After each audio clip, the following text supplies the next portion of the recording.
A child's desperate scream cut through the airport, followed immediately by the sickening shriek of a truck's tires as Henry Choppa bolted past security and onto the active runway toward the blinding mist. The billionaire father, frozen by shock, watched as the invisible airport cleaner threw herself onto the asphalt to shield his son from the impact. But what secret did the boy cry out just as the world went silent? A little boy sat on one of the black airport seats, tears streaking down his cheeks. His small fists clutched a scuffed toy car in one hand and a worn brown teddy bear in the other. His knees trembled as he sobbed, trying to form words that came out in hiccups and gasps. A few seats away, a man in a dark navy suit pressed a phone to his ear, his expression sharp and tired. He spoke quietly but urgently, the way powerful men do when the world waits on their next decision. "Sell 30% before market close," he said, barely glancing at the boy. "Yes, I know what I'm doing, just handle it." People watched from a distance. The billionaire Eric Choppa, founder of Choppa Holdings, one of the largest real estate empires in New York. His face appeared often in magazines, his name whispered in boardrooms, his wealth impossible to imagine.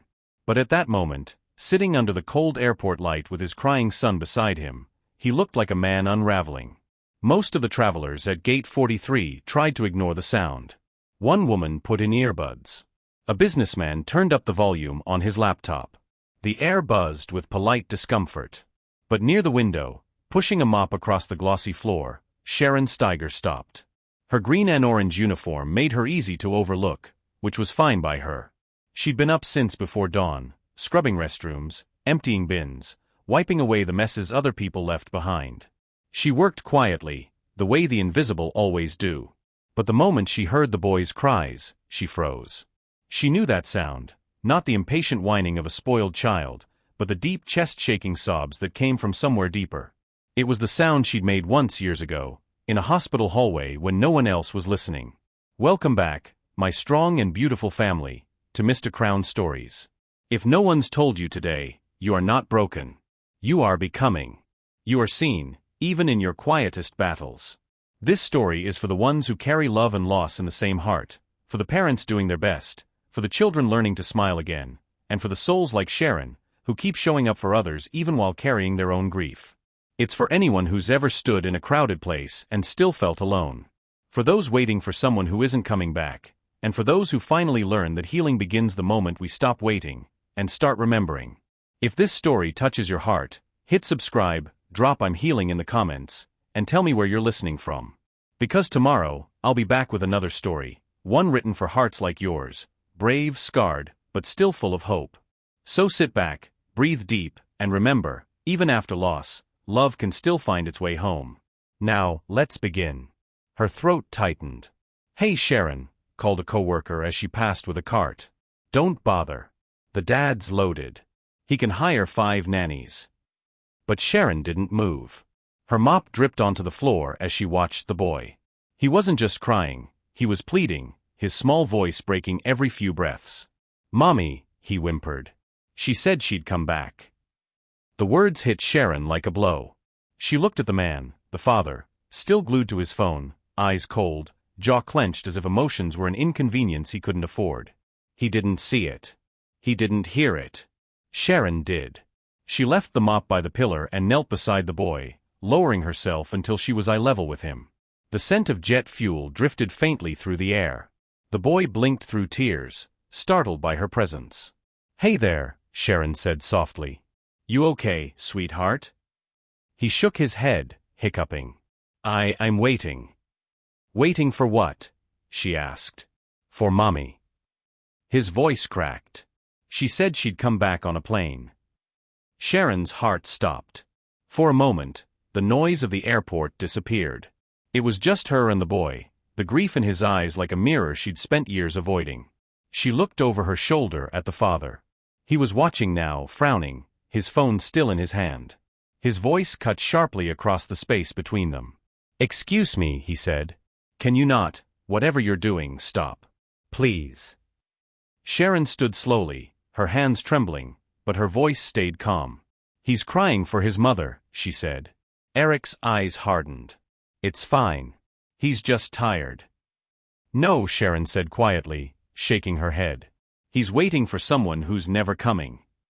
The words seemed to echo. Even the overhead announcements faded for a moment. Eric froze, his face draining of color. "What did you just say?" he asked. Sharon didn't flinch. "I said he's waiting for someone who isn't coming back. And pretending otherwise won't make it hurt less." Eric's jaw tightened, his control slipping. "You don't know what you're talking about," he snapped. Sharon met his gaze evenly. "Maybe not. But I know what that kind of crying sounds like. It's not tiredness. It's loss." Henry's sobs had quieted, his wide eyes darting between them. Sharon crouched again, lowering her voice. "Hey," she said gently, "can you tell me your name?" "Henry," he sniffled. "That's a good name," Sharon said, offering a small smile. "You know, I used to know a little boy named Henry once. He was brave, just like you." Henry's lip trembled. "My mommy said she'd come back. She promised." Sharon's eyes glistened. "Sometimes, the people we love can't come back the way we want them to. But that doesn't mean they stopped loving us." Henry blinked up at her, uncertain, then reached out and held her sleeve with one small hand. The gesture was simple, heartbreaking, trusting. Eric's phone slipped slightly in his grip. He looked at his son, at the cleaner kneeling beside him, and something inside him shifted.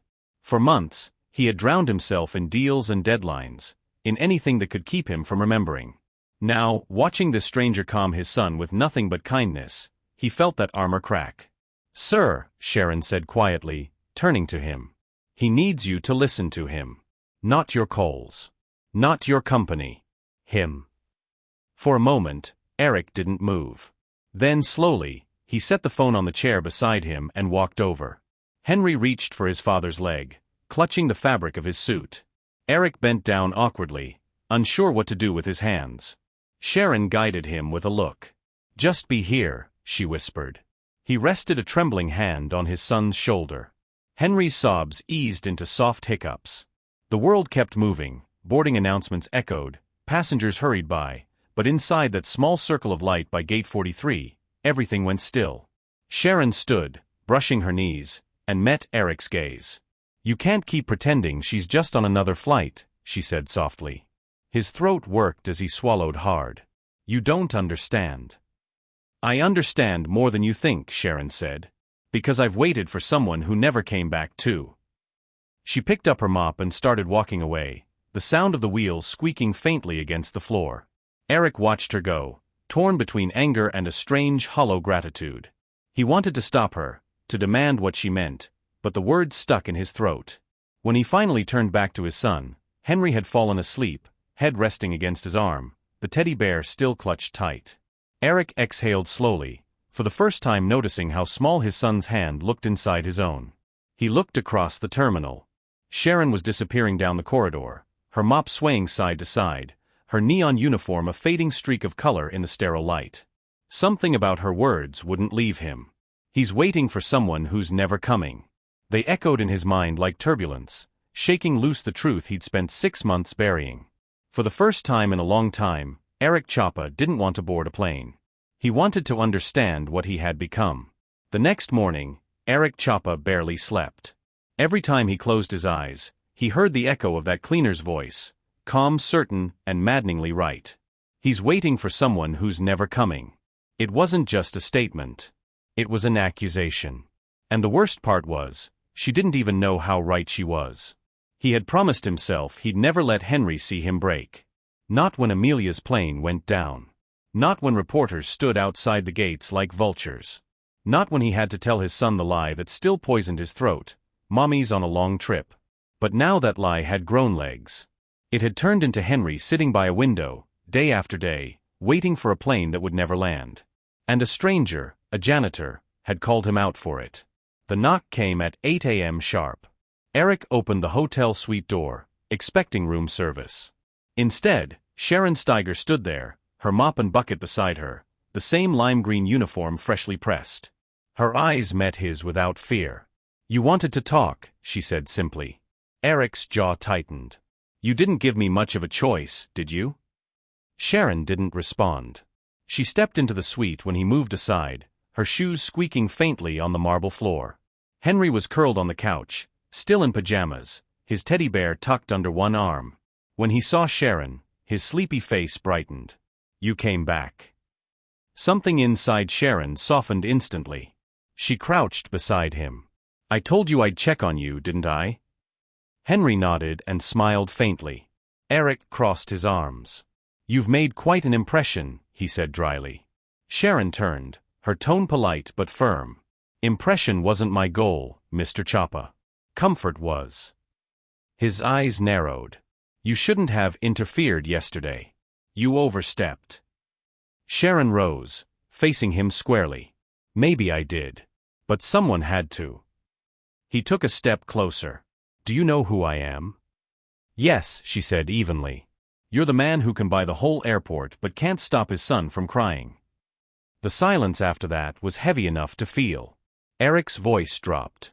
"Watch your tone." Sharon's expression didn't waver. "You can silence people, Mr. Choppa," she said quietly, "but not grief." The words landed like a punch. Eric exhaled through his nose, trying to keep his composure. He'd spent his life mastering control, markets, contracts, public perception. But control didn't work on heartbreak. And he hated that this woman, this stranger with tired eyes and calloused hands, could see through him so easily. He turned away, muttering, "You think you know everything." "I know loss when I see it," she said softly. Henry had been watching the exchange in silence. Now he tugged on Sharon's sleeve. "Miss Sharon." She knelt again. "Yes, sweetheart. Can we go see the planes?" Eric began to protest, but Sharon gave him a look that stopped him mid-sentence. "Fresh air will help," she said. "For both of you." He hesitated, then nodded. The airport was quieter in the early morning. The smell of coffee drifted from a kiosk nearby. Henry pressed his face against the window, tracing a finger along the shape of a plane taxiing down the runway. "That one's going to London," Sharon said gently. "Mommy went to Paris," Henry murmured. "She said she'd bring me back a toy plane." Sharon's chest ached. "That sounds like something she'd want you to have," she said softly. Behind them, Eric stood with his hands in his pockets, eyes fixed on the floor. His reflection looked ghost-like in the glass. After a moment, he cleared his throat. "Miss Steiger," he began stiffly, "I appreciate your concern. But Henry doesn't need to relive yesterday's scene."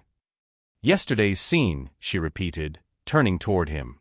"You mean your son crying so hard strangers stopped to listen? That scene." A flicker of shame crossed his face. "You have no idea what I'm dealing with." "Then maybe you should tell someone," she said. He blinked. "Excuse me." Sharon's gaze softened. "You're carrying something heavy. So is he.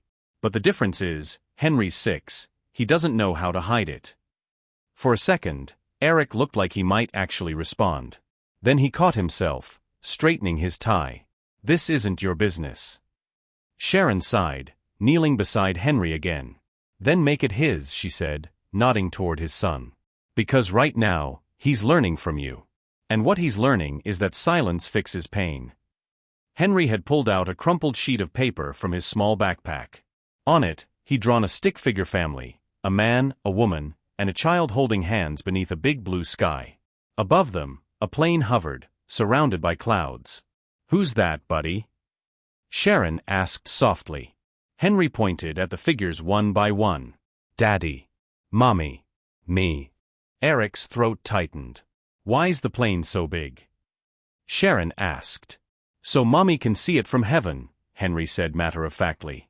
The quiet that followed was suffocating. Even Eric couldn't hide from it. Sharon looked up at him. "He already knows," she said gently. "Maybe not in words, but he knows." Eric blinked rapidly, his control slipping again. "He just misses her," he said, voice cracking. "She's away, that's all. She'll always be with us." "Then why can't you say she's gone?" Sharon asked. He looked at her sharply. "Because if I do, it makes it real." There it was, the truth, small and fragile between them. Sharon didn't push further. She just nodded, her own eyes glistening. Sometimes real is the only place healing starts. A sudden noise startled Henry, a loudspeaker announcing a delayed flight. He flinched and covered his ears. Sharon gently drew him closer, her hand resting lightly on his shoulder. "It's okay," she said soothingly. "That sound just means people are going somewhere. You're safe right here." Eric watched, transfixed. The way she spoke, the way Henry leaned into her, as if trust were something that could still be rebuilt. The same trust he'd lost long ago. He stepped closer, his voice low. "You're good with him." "I used to be a nurse," she said quietly. "I worked in pediatrics. Kids are easy to understand when you listen." Eric hesitated. "Used to." Sharon looked away. "Not anymore." There was something in her tone, final broken, that told him not to ask further. Airport staff passed by, eyeing them curiously. A few whispered, the billionaire and the cleaner, standing side by the window like old friends. Eric caught the looks and straightened. "People are watching," he muttered. Sharon gave a faint smile. "Let them. Maybe they'll learn something." He arched a brow. "About what?" "About what it looks like when someone actually pays attention." For the first time, Eric almost smiled, a small unsteady curve of his lips that vanished as quickly as it came. A few minutes later, Henry's eyes drooped with exhaustion. Sharon offered to walk them to a quieter lounge away from the gates. Eric followed reluctantly. Inside, the hum of the airport softened. The room was nearly empty, just rows of leather chairs and the faint buzz of vending machines. Henry curled on one of the seats, his teddy bear under his chin, and fell asleep within minutes. Eric stood by the window, staring at the planes again. "I keep thinking one of them will land and she'll walk out," he murmured. Sharon glanced at him. "You know she won't." "I know," he said quietly. "But the lie helps him sleep." "And keeps you from healing," she replied. He turned toward her, eyes red-rimmed. "You think I don't know that?" "I think you've been pretending not to." For a moment, neither spoke. The sound of a departing plane rumbled in the distance. Finally, Sharon picked up her mop and bucket. "You love him," she said softly. "But love isn't protection. It's honesty." She walked toward the door, pausing before she left. "You can't board every flight pretending she's still out there, Eric." He stared after her, frozen. When the door clicked shut, the silence she left behind was deafening. Eric sat beside his sleeping son, watching his small chest rise and fall. For the first time, he didn't reach for his phone. He just sat there motionless, haunted by a cleaner's truth he could no longer ignore. The sky over New York was a washed-out gray that morning, the kind of color that makes the whole city look tired. Eric Chapa sat in the back of his black town car, the hum of the engine barely audible beneath the ringing in his ears. He'd spent the entire night staring at the ceiling, unable to escape the echo of Sharon Steiger's voice. "You can't board every flight pretending she's still out there." Her words clung to him like the scent of jet fuel, impossible to wash off.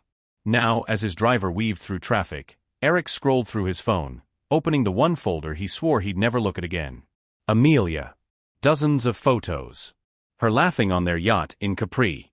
Her hair whipping in the wind on a balcony in Paris. The last picture she sent, a selfie from Charles de Gaulle Airport, her eyes bright, her message simple. "Be home soon. Don't let Henry stay up too late." He hadn't known it would be the last thing she'd ever say to him. The call had come just after midnight.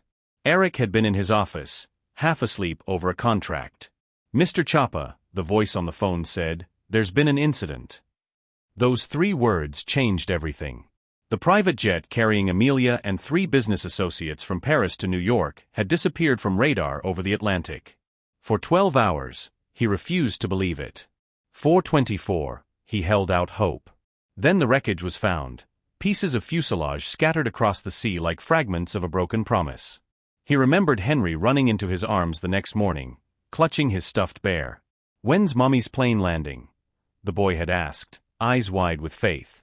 And Eric had done what cowards do when faced with unbearable truth, he lied. "Soon," he'd said.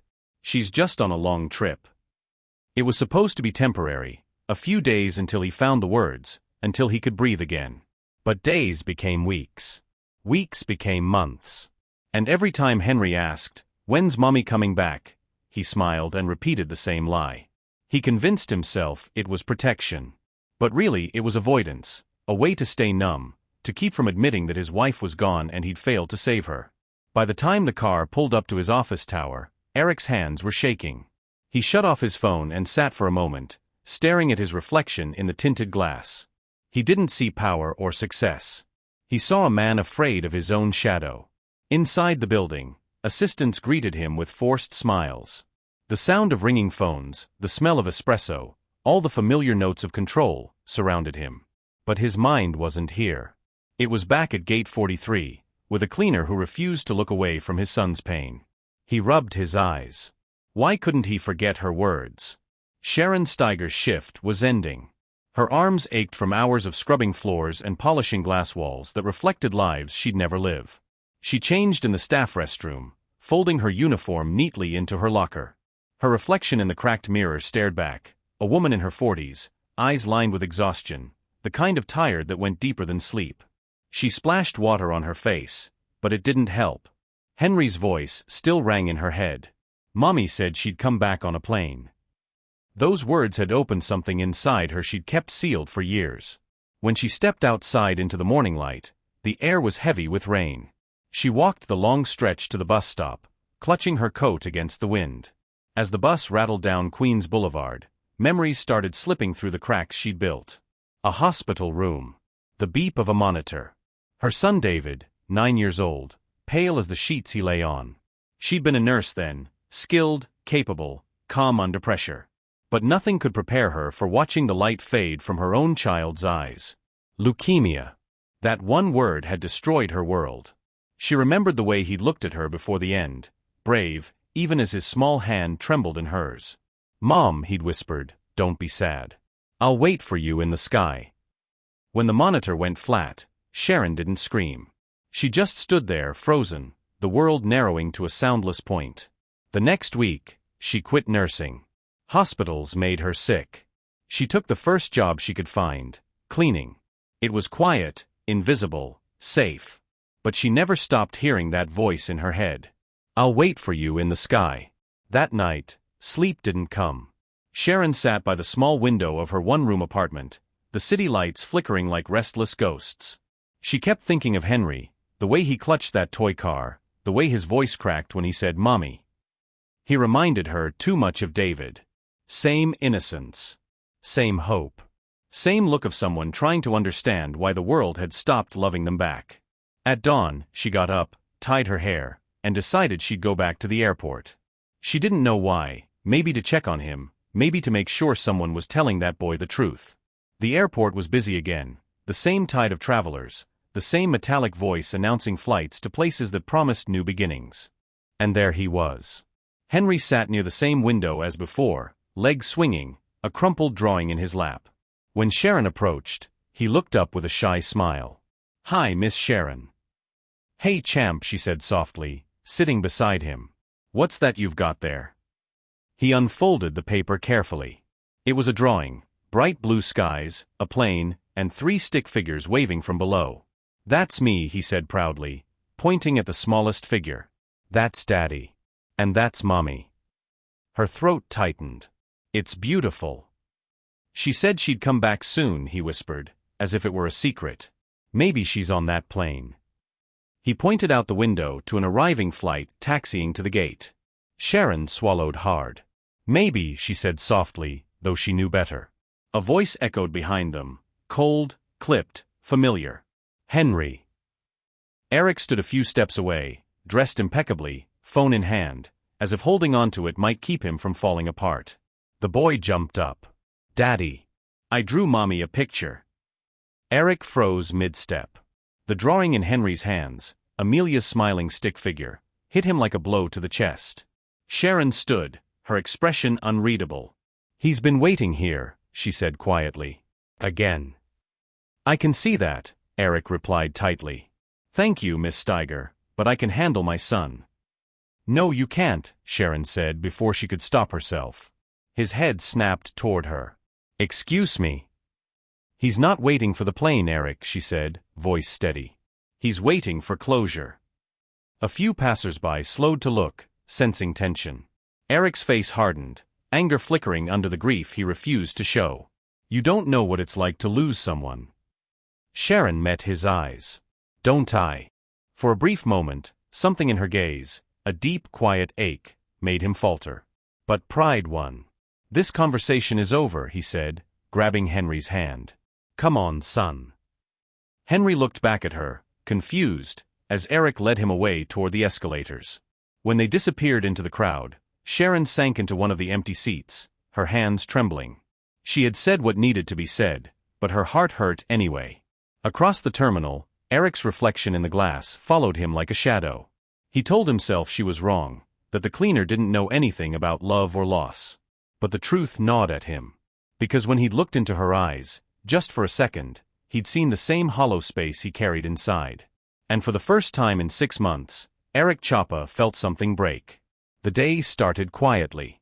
Too quietly. By mid-afternoon, the terminal buzzed with the steady rhythm of travel, rolling suitcases, boarding announcements, and the muffled chatter of families saying their goodbyes.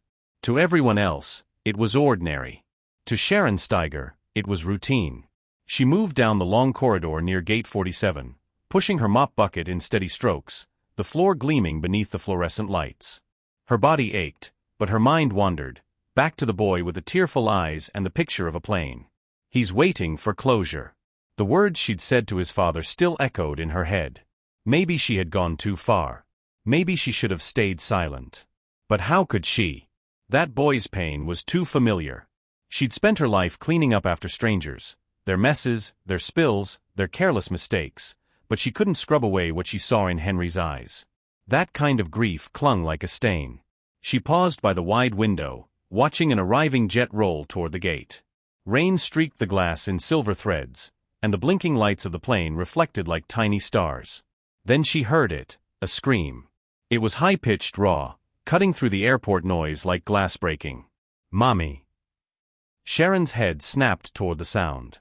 A small figure was darting between the crowd near Gate 45, Henry, his backpack bouncing against his shoulders as he sprinted past startled passengers. For a split second, Sharon froze. Her mop clattered to the floor. "Henry!" she shouted, but her voice drowned in the noise. He was fast, faster than she expected.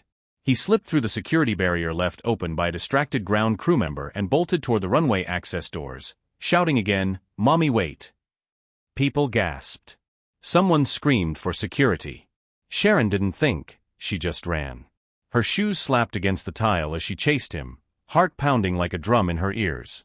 The automatic door to the tarmac hissed open, letting in a rush of cold air and the distant roar of engines. Henry darted past the orange cones, toward an arriving service truck reversing beside the parked plane. "Henry! Stop!" Sharon's voice cracked. He didn't. In that moment, time slowed, the screech of tires, the blinding headlights cutting through the mist. Sharon lunged, arms outstretched, grabbing him around the waist and yanking him backward with all her strength. The truck swerved, horn blaring, missing them by inches. They fell to the ground, Sharon shielding him with her body, her palms scraped raw against the asphalt. Henry was sobbing, clutching her shirt. "I saw her," he cried. "I saw Mommy getting off the plane." Sharon's throat burned. She pulled him close, rocking him gently as the world roared back to motion around them. "It's okay, sweetheart," she whispered through tears. "It's okay. You're safe. You're safe." Within seconds, security officers surrounded them. One of them recognized Henry instantly, his earpiece crackling as he spoke into his radio. "Choppa Kid, repeat, Choppa Kid, found near runway." Moments later, the terminal doors burst open. Eric Chapa came running, his usual composure stripped away. His tie hung loose, his face pale as death. "Henry!" He dropped to his knees beside them, his breath ragged. Sharon looked up, her face streaked with dirt and rain, but before she could speak, Henry reached for his father, sobbing into his chest. Eric held him tightly, as if afraid to let go. For the first time in 6 months, he looked terrified. Not of failure. Not of headlines. But of loss. He pressed his face into Henry's hair, his voice trembling. "Don't ever run away like that again, do you hear me? You scared me, son." Henry mumbled something between sobs, his small arms gripping Eric's neck. Sharon sat back exhausted, watching the two of them, father and son clinging to each other in the middle of chaos. Airport staff rushed around them, passengers whispering and filming on their phones. Someone pointed toward Sharon. "She saved him," a woman said. "She pulled him away just in time." Within minutes, security cameras replayed the footage. On every monitor, Sharon could be seen sprinting across the floor, dragging Henry out of harm's way. The story spread faster than a boarding delay. By the time they were escorted back inside, social media was already flooded with headlines. "The cleaner who saved a billionaire's son." Inside the airport's private lounge, paramedics checked Henry's vitals. He was shaken but unharmed. Sharon sat on a nearby bench, cradling an ice pack against her bruised hands. Eric stood across from her, still breathing unevenly. His hair was disheveled, his eyes bloodshot. He looked nothing like the polished man in the magazines. "I don't know what to say," he began quietly. "You don't," Sharon interrupted softly. "He's safe. That's all that matters." "No," Eric said, shaking his head. "You don't understand. You saved my son's life. If you hadn't been there," his voice broke. "I can't." Sharon gave a faint, tired smile. "You don't have to thank me." But Eric was already pulling out his wallet, his instinctive response to every problem. He took out a business card and a thick stack of bills, placing them on the table beside her. "Please," he said, his tone firm but shaky. "Take this. I'll make sure you're compensated. Anything you want." Sharon looked at the money for a long moment, then back at him. "You really don't get it, do you?" she said quietly. Eric blinked, confused. "What?" She stood slowly, the pain in her knees barely masking the fire in her eyes. "You can't buy what he needs, Eric. You can't throw money at grief." He opened his mouth, but no words came. "He doesn't need a new toy, or a therapist you'll never talk to," she continued. "He needs the truth. He needs his father, not your money, not your empire. You." The room went still. Even the hum of the vending machines seemed to fade. Eric stared at her, speechless, his chest rising and falling like someone learning to breathe again. Sharon set the ice pack on the table, her hand trembling slightly. "You can thank me by telling him what really happened. Stop pretending Amelia's still out there. You're not protecting him, you're breaking him." Her words landed with the force of a confession. Eric looked at Henry, now asleep on the couch, his little hands clutching the same teddy bear, his face peaceful for the first time that day. He felt the weight of every lie he'd told, pressing down like gravity. When he looked back at Sharon, she was already gathering her things. "Miss Steiger," he began, but his voice was barely a whisper. She turned toward him, her expression gentle but unyielding. "You're not the first person to lose someone, Eric. But you might be the first who's trying to grieve through a business meeting." She gave a faint smile, not mocking but sad. "Some things you can't schedule." And then she walked out. Eric stood there for a long time, watching her neon green uniform disappear into the corridor again, just like before. Outside the glass, the rain had stopped. Planes lined the runway, their lights flickering like silent stars waiting for permission to take off. He pressed a hand against the window, the cold surface grounding him. In the reflection he saw himself, expensive suit, trembling hands, hollow eyes. He had built skyscrapers, conquered markets, survived scandals. But standing there, watching his son sleep and a cleaner vanish into the crowd, he realized what Sharon had said was true. He'd built an empire. But somewhere along the way, he'd lost his soul. Sharon didn't expect to see him again. Not after everything that happened on the runway. 3 days had passed since the incident. The airport had gone back to its rhythm, passengers rushing, gates closing, flights departing, as if the chaos never happened. But for Sharon, every announcement, every child's laugh, every passing family felt heavier now. She'd almost convinced herself to let it go. Then one evening, as she finished wiping down the terminal floor, a voice broke the monotony. "Miss Steiger." She turned. Eric Chapa stood there, the billionaire who looked like he hadn't slept in days. His navy suit was immaculate, but the dark circles beneath his eyes told a different story. "I owe you a proper conversation," he said. "Would you join me for dinner? At my hotel. It's about Henry." Sharon hesitated, the mop handle tight in her hands. "I'm not sure that's." "Please," Eric said. His tone wasn't commanding, not this time. It was pleading. He's been asking about you. That stopped her. A child's eyes were hard to say no to, especially his. The Waldorf's top suite was a world away from the sterile airport floors Sharon cleaned. She felt out of place the moment the elevator doors opened. Polished marble, soft jazz, and the faint scent of sandalwood. Eric greeted her with a polite smile. "Thank you for coming." "You didn't give me much of a choice," Sharon said, attempting humor. He actually smiled, faintly, but genuinely. "I suppose not." Inside, the suite was spacious but quiet. Too quiet. Henry sat cross-legged on the floor, building something with Legos, his teddy bear perched beside him like a silent observer. When he saw Sharon, his face lit up. "Miss Sharon." He ran to her, throwing his arms around her legs. She knelt and hugged him back, warmth flooding through her chest. "Hey buddy," she whispered. "You doing okay?" "I drawed you something," Henry said proudly, holding up a picture. It was a stick figure drawing, 3 people standing under a big blue sky. "That's me, Daddy, and you." Sharon blinked hard, her throat tightening. "It's beautiful." Eric cleared his throat. "Henry, why don't you finish your dinner? I need to talk to Miss Sharon."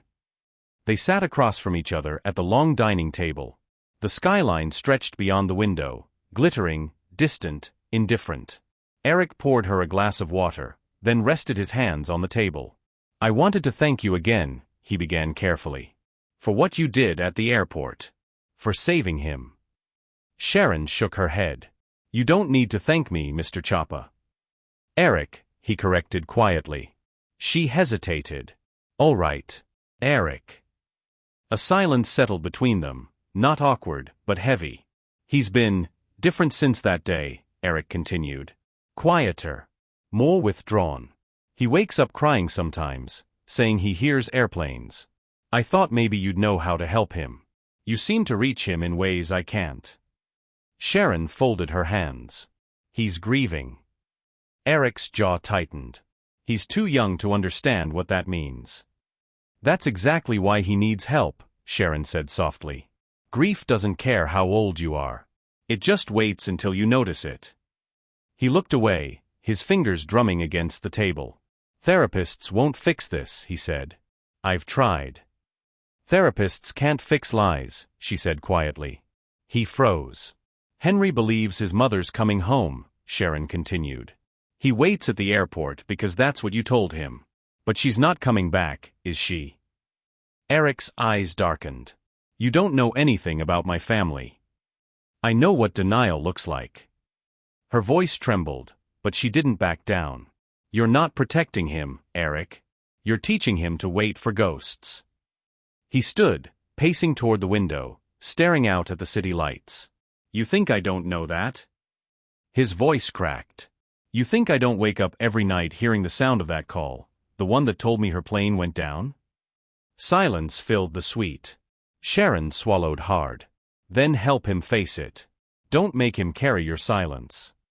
To change the subject, or maybe to breathe again, Sharon glanced around the room. Her eyes landed on a framed photograph above the minibar. A woman smiled back at her, tall, graceful, wearing an airline uniform with golden wings pinned to her chest. Amelia Chapa. Sharon's stomach twisted. The image hit her like a memory she hadn't invited. The uniform. The logo.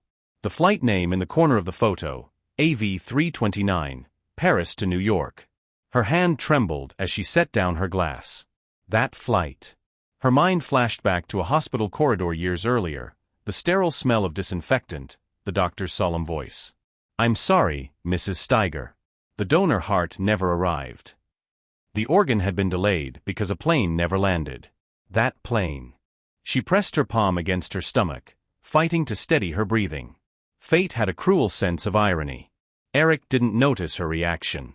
He had turned back toward the window, his reflection fractured by the glass. "She was flying home to surprise Henry," he said softly. "His birthday was the next day. I was supposed to meet her at the airport, but I canceled. There was a deal in Singapore. I told her I'd see her later." His voice broke. There was no later. Sharon wanted to say something, anything, but no words felt big enough. Dinner arrived quietly, brought by hotel staff who slipped in and out like ghosts.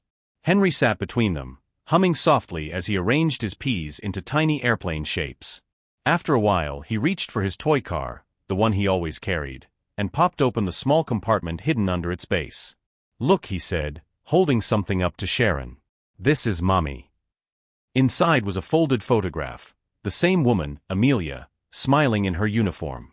Her eyes sparkled, the kind of smile that could light a room. "She always said she was coming home soon," Henry whispered. "Do you think she's flying back now?" Sharon's throat tightened. She forced herself to smile. "I think she's watching over you every day, sweetheart." Henry nodded, content with that answer.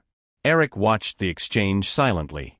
There was a strange softness in his expression now, a quiet vulnerability that hadn't been there before. When Henry yawned, Sharon helped him settle on the couch.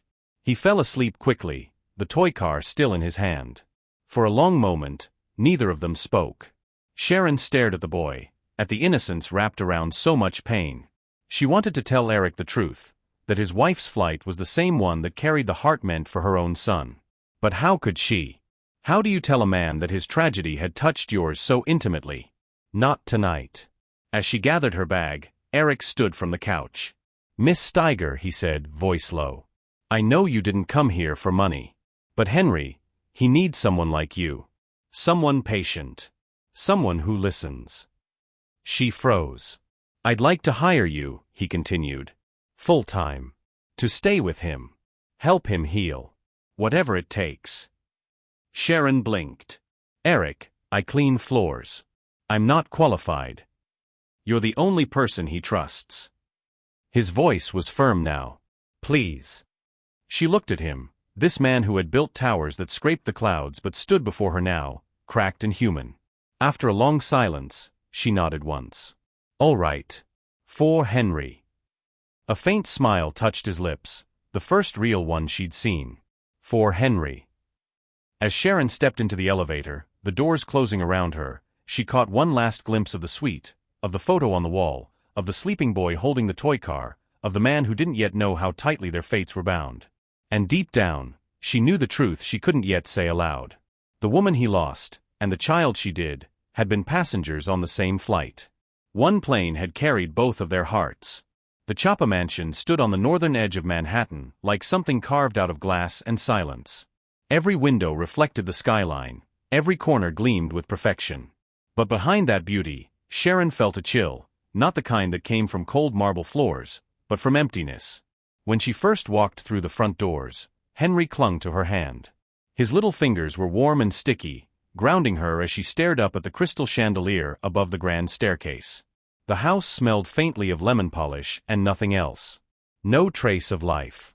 No warmth of cooking, no scent of flowers, no laughter echoing down the halls. Just the faint hum of central air and the echo of her own footsteps. Eric appeared behind her, his voice low. "It's not usually this quiet," he said, though the statement sounded like a lie he told himself. Sharon turned slightly. "Quiet can be comforting," she said. "Or it can be lonely. Depends on what you fill it with." He met her eyes, something unspoken passing between them. Then he nodded, gesturing down the hallway. "Your room is this way." The guest suite was larger than Sharon's entire apartment, floor-to-ceiling windows, a king-sized bed, white linen sheets. She placed her small duffel bag on the armchair, feeling like a guest in a museum rather than a home. Henry bounced on the edge of her bed. "Can I show you something?" "Of course," she said. He grabbed her hand and led her down the hall to his room, a space that looked frozen in time. Airplane models hung from the ceiling. A framed picture of Amelia, smiling in her flight uniform, sat on the dresser beside his teddy bear. "She used to read to me here," he whispered, climbing onto the carpet with his crayons. "We built paper planes and tried to make them fly to the moon." Sharon knelt beside him. "I bet she told you they'd get there one day." He grinned, a small dimple appearing in his cheek. "She did." She smiled back, though her chest ached. It was the first time she'd seen him smile without forcing it. Days passed. The mansion began to shift, subtly, almost imperceptibly. Where silence once reigned, there were now echoes of Henry's laughter down the hall. Crayon drawings began to appear on the refrigerator. A half-finished puzzle took over the dining table. In the mornings, Sharon would find Henry sitting by the window, coloring pictures of airplanes and angels. "This one's Mommy's plane," he'd say. "But I think now she flies with wings instead of engines." Sharon would nod, her throat tight. "I think you're right." Sometimes, Eric would stand in the doorway, watching them. He didn't speak much. Just observed, like a man standing outside his own life, unsure how to walk back in. But slowly, something inside him began to change. One evening, Sharon found him in the study, staring at a wall filled with framed newspaper articles.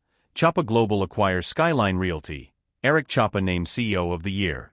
He looked up when she entered. "I built all this to feel in control," he said quietly. "Now I walk through these halls and can't control a single thing that matters." She set a cup of tea on his desk. "Maybe that's not failure," she said. "Maybe that's just being human." He smiled faintly, the kind of tired smile that came from gratitude and exhaustion. "You have a way of saying the things no one else dares to."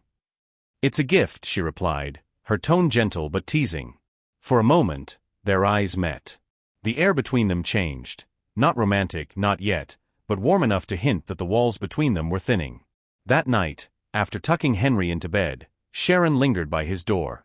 The little boy was half asleep, mumbling softly. "Mommy said someone would help Daddy smile again." Sharon froze. She stepped closer, brushing a curl from his forehead. "What did you say, sweetheart?" Henry's eyes were heavy with dreams. "Mommy told me, in my dream. She said not to be sad. She said someone's coming to help Daddy smile again." Sharon's breath caught.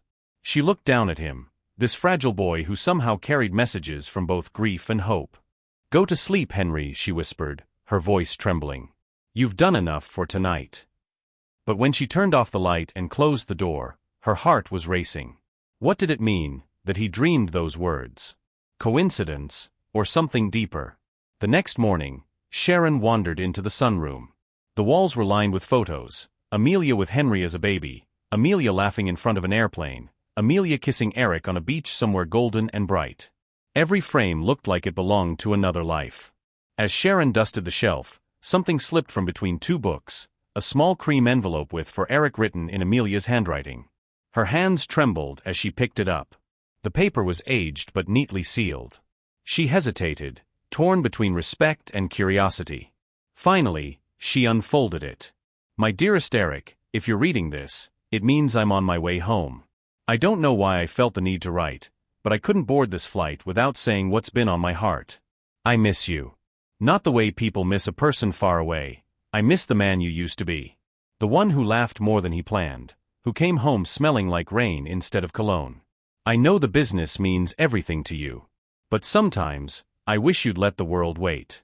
Henry's growing up fast, and he looks for you in every doorway. Please don't let work be the only thing that survives us. When I land, I want to talk, really talk. No meetings, no calls. Just us. Maybe we can find our way back. Love always, Amelia." Sharon's eyes blurred. Her fingers brushed the ink, imagining Amelia folding this letter, unaware that she'd never get to deliver it. She pressed the paper to her chest, her breath unsteady. The irony of it all, Amelia reaching out from the sky, trying to bring Eric home in more ways than one. That evening, she found Eric sitting in the living room, staring at the fire. The flickering light painted soft gold on his face. Henry was asleep upstairs. The house was still, peaceful for once. She wanted to hand him the letter. She wanted to tell him about Amelia's words, about her hope, about her forgiveness. But she looked at him, at the faint smile he wore watching the flames dance, at the way his shoulders were no longer so rigid, and she stopped herself. He was just beginning to heal. The truth in that letter might break him all over again. So she folded it carefully and tucked it back into her pocket. Maybe later, she told herself. When he's ready. As she stood to leave, Eric's voice stopped her. "Sharon," he said softly. "I've been meaning to ask. Do you ever get tired of being around all this? My world, my silence." She turned, surprised. "Sometimes," she admitted. "But it's not the silence that bothers me. It's what it hides." He looked at her for a long moment, then nodded. "You make this place feel alive again." Her heart thudded once, hard. "It's not me," she said quietly. "It's Henry. He's learning to laugh again, and laughter tends to wake even the dead." Eric smiled faintly. "Maybe it's waking me, too." That night, when Sharon finally went to bed, she lay awake staring at the ceiling. The mansion was still, the kind of stillness that felt like breath held between heartbeats. Outside, rain tapped gently against the windows, like distant footsteps fading away. She reached into her pocket and touched the folded letter, the words inside burning quietly like a secret candle. She didn't know what tomorrow would bring, whether revealing Amelia's letter would heal Eric or destroy him. But one thing she did know, this house might be full of ghosts, but for the first time, they weren't haunting it alone. The house was unusually quiet that morning. Soft rain tapped against the tall windows, the sky outside wrapped in a dull pewter light. Sharon moved through the hallway with her cleaning cloth, not because anything needed polishing, but because she needed something to do with her hands. She had barely slept. The letter still burned in her pocket, the weight of Amelia's words, unread by the man who needed them most, heavy on her conscience. She paused at the landing, her eyes catching on a large framed photo above the stairs. It was one she hadn't noticed before. Amelia stood on a runway, the wind catching her hair, her airline uniform pressed crisp and bright against the gray tarmac. She was smiling, holding her pilot's cap in one hand, alive, confident, radiant. Something inside Sharon twisted. That uniform.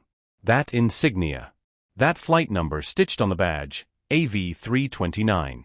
The same numbers that had haunted her for years. The same plane that never made it to New York. The one that had carried both Amelia Chapa and the donor heart meant for her son. Her hand lifted to her lips, the breath catching in her chest. It wasn't just fate that brought her here. It was the cruel symmetry of loss. "Sharon." Eric's voice broke the silence. She turned, startled. He stood at the top of the stairs, dressed in his usual dark suit, though his tie hung loose. His eyes, however, weren't businesslike, they were wary. Searching. He descended a few steps, gaze falling to where she stood, still staring at the photograph. His tone sharpened. "Why do you look like that?" "Like what?" she asked, forcing a smile that didn't reach her eyes. "Like you've seen a ghost," he said quietly. Her fingers gripped the edge of the banister. "Maybe I have." Eric frowned, stepping closer. "What's going on, Sharon? You've been distant since you moved in. Every time you look at her picture, it's like you're somewhere else. Tell me what it is." She shook her head, but her voice trembled. "You don't want to know. Try me." He wasn't angry, not yet. But there was a tremor in his voice that told her he was afraid of what she might say. Sharon closed her eyes, swallowing hard. "You remember Amelia's flight? The one from Paris?" Eric's jaw tightened. "Of course I do." She nodded slowly, the words sticking in her throat. That flight. It wasn't just carrying passengers. It was also carrying a donor transport, a heart. He blinked, unsure where she was going. "A heart that was meant for my son," she whispered. The silence that followed was absolute. Even the rain seemed to stop falling. Eric's expression froze. His lips parted, but no words came. Sharon continued, her voice low, almost fragile. "My boy's name was David. He was 8. He'd been waiting months for a match, and when they found one, I thought it was a miracle. The surgery was scheduled that same night. But the call came instead." Her hand trembled as she pressed it to her chest. "They said the plane never arrived. They said the donor didn't make it." Her voice cracked. "Neither did David." Eric's breath hitched audibly. He gripped the stair rail, his knuckles whitening. "So when I saw her photo," Sharon said softly, nodding toward Amelia's smiling face, "I realized it was her flight. The same one. The same day I lost my son, you lost your wife." Tears blurred her vision. "I didn't mean to end up here, Eric.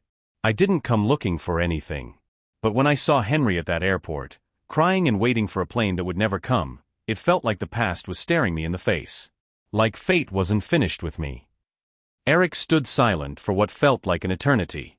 The only sound was the rain tapping faintly against the windows again. When he finally spoke, his voice was rough. "You should have told me." I was going to, she said. But how do you tell a man that the worst day of your life is also his? He turned away, pacing toward the window, one hand raking through his hair. She waited for anger, for accusation, for the coldness he so easily wielded as armor. But none came. When he finally turned back, his eyes were wet. Maybe, he said quietly, that's why you're here. Sharon blinked, confused. Maybe Amelia sent you, Eric whispered. Maybe she knew Henry would need someone who understood what loss feels like. Not someone who could fix it, but someone who wouldn't run from it. Sharon's throat closed. You really believe that? He gave a faint, trembling smile. I don't know what I believe anymore. But I know that since you came into our lives, my son has laughed again. And I've started to feel again. That can't just be coincidence. Her tears spilled freely then, quiet, unashamed. They stood there for a long moment, the distance between them bridged not by words, but by shared grief, different losses, same ache. That evening, they decided it was time. Henry sat curled on the couch, his teddy bear tucked under his arm. Sharon sat beside him, while Eric knelt in front of him, his eyes soft but heavy. Buddy, Eric began gently, there's something Daddy needs to tell you. Henry tilted his head. Is Mommy coming home soon? Eric's voice faltered, but Sharon reached over and squeezed his hand. No, sweetheart, Eric whispered. Mommy's not coming home. She's gone. But she loved you more than anything in the world. Henry's lip trembled. She said she was on a trip. She was, Eric said, tears streaming down his face now. But it was a trip to heaven, buddy. She's there now, watching you every day. Henry's small body shook as he started to cry, not the loud, panicked sobs of a child in denial, but the deep, heart-wrung cries of understanding. Sharon pulled him close, wrapping her arms around him, holding him the way she used to hold her own son. It's okay to cry, she murmured. It's okay to miss her. That's how love talks when it has nowhere to go. Henry buried his face in her shoulder. Eric sat beside them, his hand resting on his son's back. And in that fragile moment, 3 broken hearts pressed together, something began to heal. When Henry's sobs finally slowed, Sharon whispered softly, Your mommy loved airplanes, didn't she? He nodded, hiccuping. She said she could see heaven from the clouds. Sharon smiled through her tears. Then that's where she is now, flying close enough to hear you whenever you talk to her. Henry yawned, the exhaustion of crying weighing him down. He curled up between them, half asleep, clutching his teddy bear. Eric brushed his son's hair back and looked at Sharon. Thank you, he whispered. For what? For being brave enough to say what I couldn't. She smiled faintly, her hand still resting on Henry's back. You can only heal by facing what hurts, Eric. He nodded, eyes glistening in the dim light. Henry's breathing slowed, the room wrapped in the hush of fragile peace. Outside, the rain stopped, the clouds parting just enough for moonlight to spill through the window. It fell across them, a father, a child, and the woman fate had somehow chosen to stitch their broken pieces together. And for the first time since that terrible day 6 months ago, the Chapa house wasn't filled with ghosts. It was filled with something new. Something almost like grace. The drive to JFK was quiet. Outside the car windows, New York shimmered under a pale afternoon sky, the city alive as always, honking horns, flashing billboards, endless movement. But inside the black sedan, time seemed to move slower, heavier. Henry sat between Sharon and Eric in the back seat, his legs swinging softly, a folded piece of white paper clutched tightly in his hands. What's that? Sharon asked, glancing down. A plane, he said, smiling faintly. For Mommy's trip to heaven. Her throat tightened. It's perfect, sweetheart. Eric looked straight ahead, his expression unreadable, jaw clenched, as if the closer they got to the airport, the harder it was to breathe. When they stepped into the terminal, everything felt eerily familiar. The polished floors, the echoing announcements, the faint smell of coffee and jet fuel in the air. It was the same gate. Gate 43. The place where it had all begun. Where a little boy had cried, a cleaner had knelt beside him, and a billionaire had learned that money couldn't protect him from pain.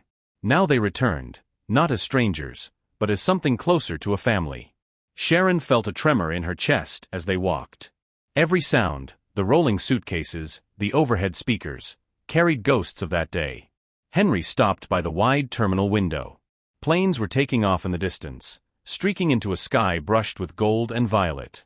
"This is where she was supposed to land, right?" he asked softly. Eric nodded, his voice hoarse. "Yes, buddy. Right here."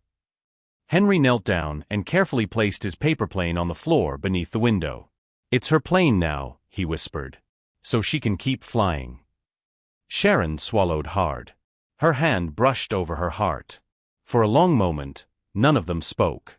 The hum of the terminal faded away, replaced by the quiet rhythm of memory. Eric turned away from the window, his face pale. "I thought I could avoid coming back here," he said. "That if I just kept working, if I built enough towers, signed enough deals, it would fill the space she left behind." His voice trembled. "But all I built was distance. From her. From him." Sharon watched him, saying nothing. Sometimes silence was the only way to let the truth come through. Eric's hands shook as he pressed his palms against the glass, his reflection overlapping the distant plains. "You know what's funny? I used to bring Amelia to the airport every month. I'd kiss her goodbye and say, 'Don't stay away too long.' And the last time I said that, she smiled and told me, 'You'll blink and I'll be home.'" His voice broke. "I blinked, Sharon.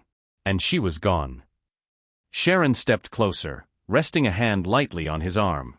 "You loved her," she said. He nodded, tears welling. "And I thought loving her meant being strong. Providing. Fixing things. But I couldn't fix this. I couldn't even look at Henry without feeling like I'd failed him too." His shoulders shook, the dam finally breaking. He pressed a trembling hand over his eyes. "I used work like armor. Because if I stopped moving, I'd have to feel it, all of it." Sharon's voice was gentle but steady. "You don't have to be strong, Eric." He lowered his hand, meeting her eyes. "You just have to be there." For a long time, he said nothing. Then slowly, he turned toward her. His eyes were wet, but his expression had softened, less guarded, more human. "I don't know how to be anything else," he whispered. "You start small," Sharon said. "You start by standing right where it hurts, and staying." She took Henry's hand, guiding him toward Eric. "You both lost her," she said softly. "But you still have each other." That's what she'd want. Henry looked up, his eyes glistening. "Daddy, are you sad?" Eric crouched down, pulling his son into a hug. "Yeah," he whispered. "I am. But being sad doesn't mean I don't love you. It just means I loved her too." Henry leaned into him, tiny hands wrapping around his father's neck. Sharon knelt beside them, her hand resting lightly on Henry's back. And there, in the same place where grief had once screamed like a siren, the silence that followed felt holy. They stayed by that window for a long time. Henry eventually fell asleep, his head against Eric's chest, the paper plane still resting at the glass like an offering. Eric looked over at Sharon. "Do you remember what you said to me that first day?" She smiled faintly. "I said your son was waiting for someone who's never coming." He nodded. "You were right. But now," his eyes softened as he looked down at Henry. "Now I think we're not waiting anymore." Sharon's voice was a whisper. "You're remembering." He smiled, a tear slipping down his cheek. "Yeah, we are." The crowd around them moved like an ocean, people arriving, departing, living their separate stories. But for that small moment, the world felt still. Eric sat there on the floor of the terminal, holding his son close, the woman beside him who had somehow walked straight into the hollow center of his grief and given it light. He turned toward her. "Sharon," he began, his voice low, careful. "I've been thinking about what happens next. About Henry, and you." She smiled gently. "You don't have to worry. I'm not going anywhere until he's ready." "That's not what I meant," Eric said softly. "I don't want you to stay because of a job. I want you to stay because you belong with us." Sharon froze, the air catching in her lungs. "Eric." He held her gaze. "You walked into my life when everything was collapsing, and somehow you made us a home again. You don't have to love me back, but I need you to know, I don't see you as an employee. I see you as family." Tears welled in her eyes. She brushed one away with a trembling hand. You don't make that easy to say no to, she whispered. He smiled, the first true unguarded smile she'd ever seen from him. Then don't. As the last rays of sunset poured through the glass, Henry stirred awake. He blinked sleepily and looked up at the glowing sky. Mommy's flying now, he said softly. Eric nodded. She always will be. Sharon reached out and took Henry's small hand, then Eric's. The three of them stood together, framed by the light of departing planes, the hum of engines rising like a heartbeat. No longer waiting. No longer pretending. Just remembering. When they turned to leave, Henry looked back at the paper plane one last time. Goodbye, Mommy, he whispered. I'll see you in the clouds. Sharon's heart swelled. She looked at Eric, whose arm now rested gently around her shoulders, his gaze steady, peaceful. In that moment, the man who had once hidden behind skyscrapers and silence looked entirely human, cracked open but whole. And for the first time since Amelia's death, the air around them didn't feel heavy with ghosts. It felt light. Like takeoff. Spring came softly that year. The air felt lighter, the sky a gentler shade of blue. The Chapa mansion, once cold and echoing, now carried the quiet domestic hum of life. Laughter drifted down hallways that had once only known silence. Paper planes hung from the ceiling above the living room, painted in bright colors by a 6-year-old who no longer cried at night. Henry Chapa was smiling again. At the dining table, he sat hunched over a large sheet of paper, crayons scattered like confetti.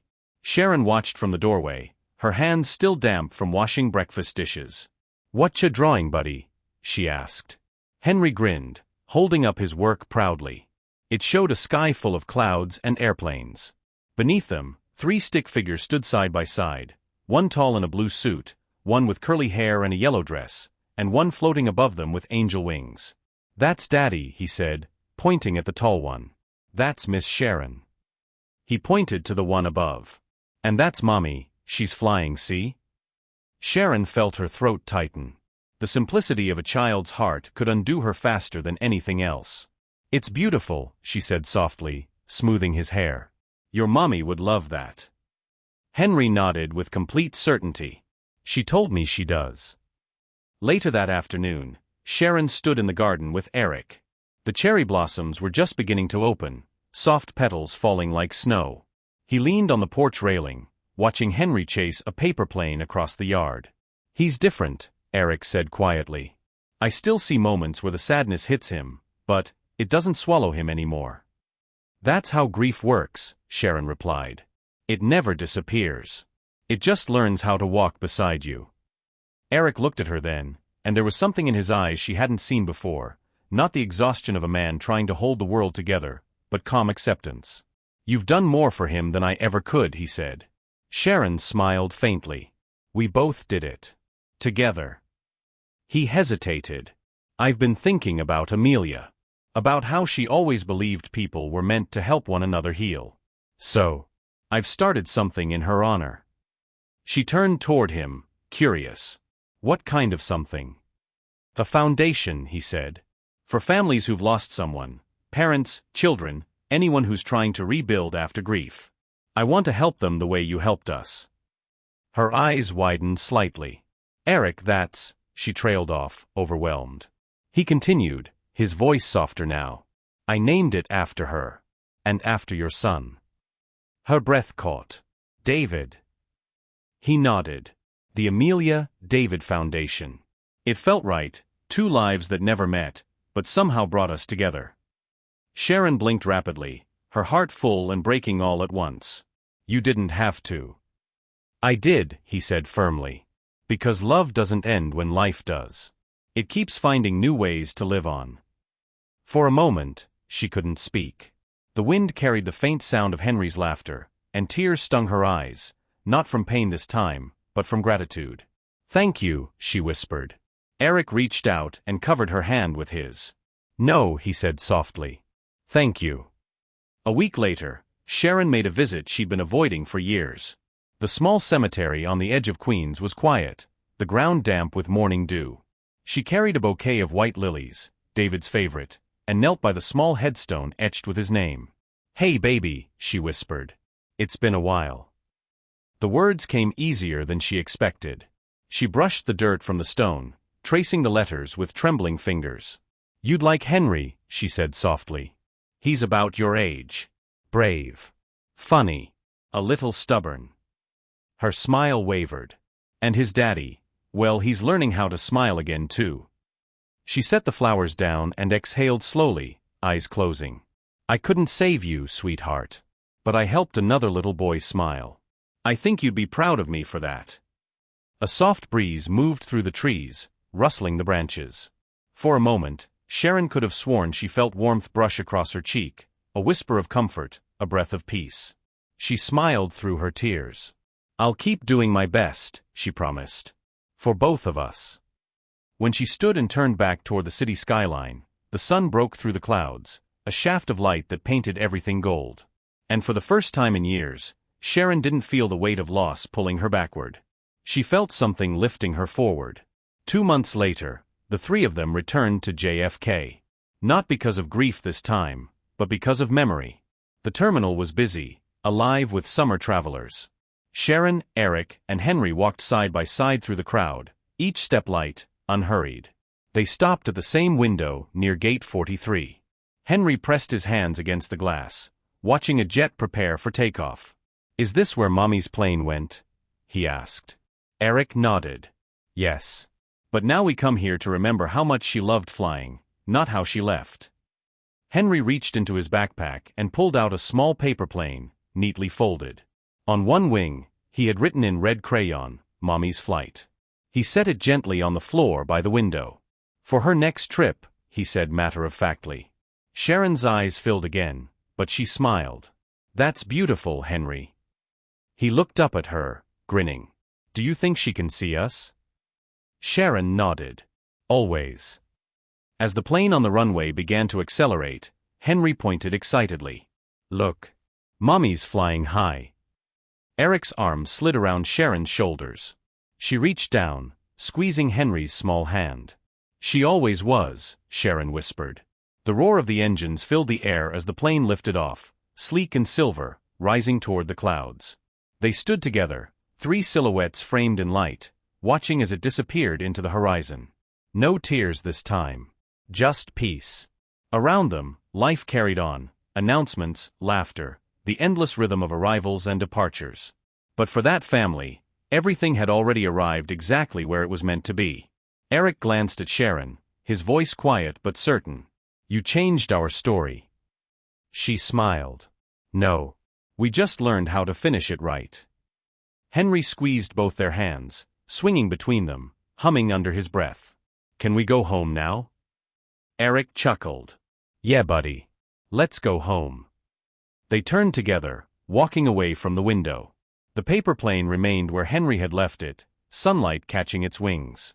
And as they disappeared into the crowd, the camera, if there had been one, would have lingered on that small paper plane, the hum of the airport softening until it faded completely. No more waiting. No more ghosts. Just love, taking flight. And that, my beautiful family, is how love found its way through loss, not in boardrooms or bank accounts, but in the quiet corners of an airport. Sharon thought she was just cleaning floors, one tired shift at a time. Eric thought he'd buried his heart under deadlines and skyscrapers. And little Henry, he was just waiting for someone who'd never come back. But life had other plans.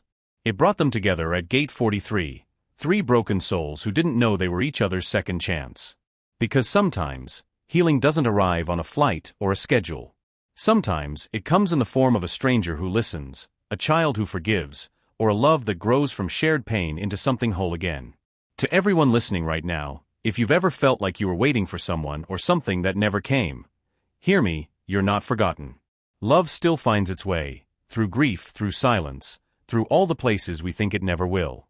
If this story touched your heart, don't forget to hit subscribe, drop "I'm still believing" in the comments, and tell me where you're watching from.